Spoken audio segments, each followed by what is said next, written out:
Killing, or trying to kill, the President of the United States has always been an effective way of getting yourself into the history books. But now, thanks to Stephen Sondheim, it also guarantees you a place in musical theatre. Assassins is Sondheim's story of 9 would-be president slayers, from John Wilkes Booth, who put an end to Abe Lincoln, to John Hinckley, who tried to kill Ronald Reagan to impress Jodie Foster. It arrived in London at the reopened Donmar Warehouse this month in a new production by Sam Mendes, the original having been a considerable flop in New York. Although its timing, it opened during the first week of the Gulf War, may go some way to explaining some reviews which called it unpatriotic. The Late Show went to take a look.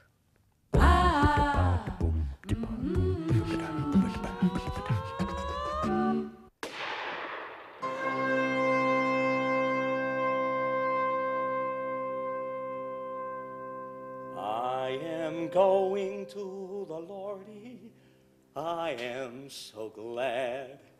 I am going to the Lordy, I am so glad. I am going to the Lordy, glory, hallelujah, glory, hallelujah. I am going to the Lordy. Assassins really is the story of 9 people who've assassinated or attempted to assassinate US presidents. And it starts with John Wilkes Booth, who assassinated Abraham Lincoln, and runs through all sorts of different characters and goes right up until Lee Harvey Oswald and in fact people who follow him.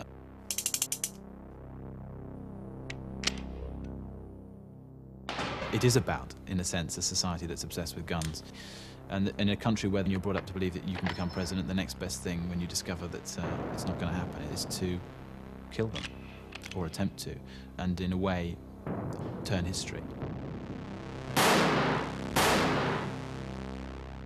They all have a sense of entitlement which has been undercut in a way, or been disproved, or they've found that they've not got what they've been promised. 10 miles from the airport, I'm starting to lose it here. Now you stay with me, baby. They talk me down. You know, Dick, in this, the waning hours of your administration, it seems appropriate to look back at your long years of public service and to conclude that as our president, you really bit the big one. Wazoo City, babe. What can I say? And you know what? This cracks me up. I voted for you! Of course, it is a deeply perverse thing to write a musical about. When you see it, it seems very obvious in a way. The way that the stories are put together in the context of the piece is very clever. Stephen Sondheim writes each song in the musical style of the period that the character is part of. Look on the bright side, look on the bright side, sit on the right side of the... You're aware that what they're doing is compressing their stories into a very small moment, their moment of history or their moment in the show. But what lies behind them is a much more complex and detailed and compassionate view of their lives. Sammy had a nightmare. And Daddy comes and takes me in his arms and says, "It's okay, Sammy. Daddy's here. I love you, kid. Your mommy doesn't, but I do." It's not meant as a gloomy evening of political discussion. I mean, it has enormous entertainment value, and that's their door into these people's stories, is by making them in a way accessible, and not, although not belittling them, actually making their stories in some form entertaining, in a very black way. You've been a preacher? Yes, I have. You've been an author? Yes, I have. You've been a killer? Yes, I have. You could be an angel? Yes, I could. Just wait until tomorrow. Tomorrow they'll all climb aboard. What if you never got to be president? You'll be remembered. Look on the bright side. Trust in tomorrow and the Lord. Kathleen Tynan, would you be kinder to assassins than the American critics were? I would not. I'm a great fan of Sondheim's, but I found this a chilly, disdainful, hollow piece. Didn't like the music. the premise is not exactly new, that the American dream has betrayed the people, and that unfulfilled expectations create this country of cripples. I'm getting onto cripples later. Violent cripples. Sondheim and his John Weidman, who wrote the book, refers to the famous line in Death of a Salesman that attention must be made to these disaffected people. But in fact, then they point out that that's not been the case, and that the country's full of violent, disabused, disenfranchised people. Fine. And then they illustrate this idea with the stories of these 9 presidential assassins. And they're very lightly sketched and very, I think, crudely sketched. And so it's really not as serious as they think it is in terms of I the don't critique think of it's America? serious, no. I mean, of course, we learn that these are people who have access to guns, who want to be in the light, who does not wish to be in the light, and who hate the boss. But beyond that, there is no character, like, for example, the wonderful Mama Rose in Gypsy, which Sondheim also wrote Which the you need lyrics to kind of for. light up a musical. Well, not from really the light it up, centre. but which with full of guts and life and Right.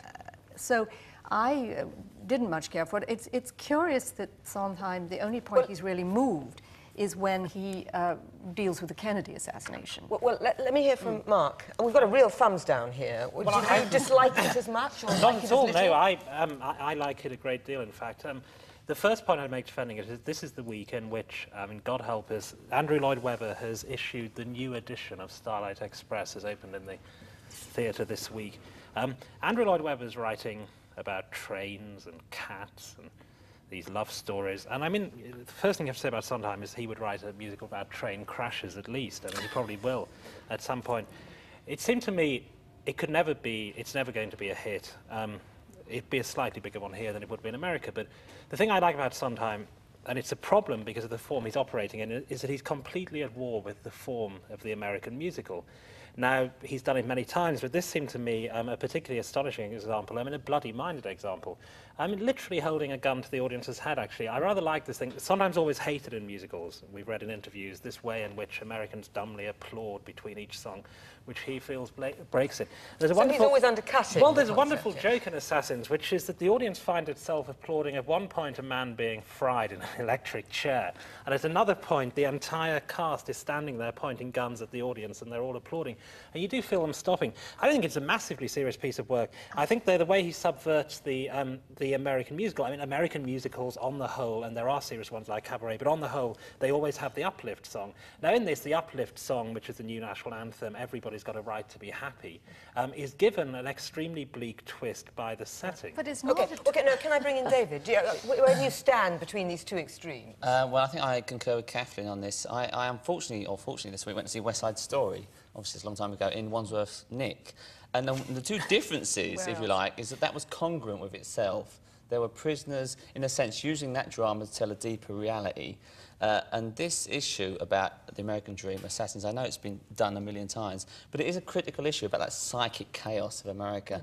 And this completely trivialised it. I mean, I was reminded of the joke about, you know, what next, Belson and the Ice Show? I mean, nothing had any meaning anymore if this sort of thing could be so slapstickly, you know, knocked But are out. you saying that the musical isn't the right place for it, or this isn't the right musical to tackle these subjects? No, you know, musicals are fine, absolutely. You can deal with anything in a musical. It's just this musical was, if you like, caught by Sondheim's sentimentality. I mean, at the end, when we have Harvey Lee Oswald being persuaded by the ghosts of assassins past to kill the president, now, the one thing everyone knows is that nobody knows who killed the president.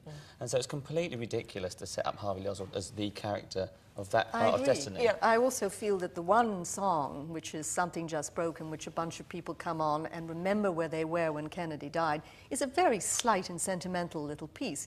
I mean, after all, the Kennedy assassination was the major psychic shock to the country. Although it has to be said that that's sense become of its own cultural cliché in America and here, isn't it? Yes, Where but were it- you when it's- Kennedy died? It's a Why isn't cliche, that- but it continues to be enormously strong. And I see that Sondheim's view of this as very misanthropic and very lofty. Oh, I All don't right, mind. we're going to have to stop because otherwise we won't have time to do fair deals, good or bad, to the other two items. Right, OK. I should tell you that Assassins continues at the Donmar Warehouse in London's Covent Garden until the 9th of January 1993.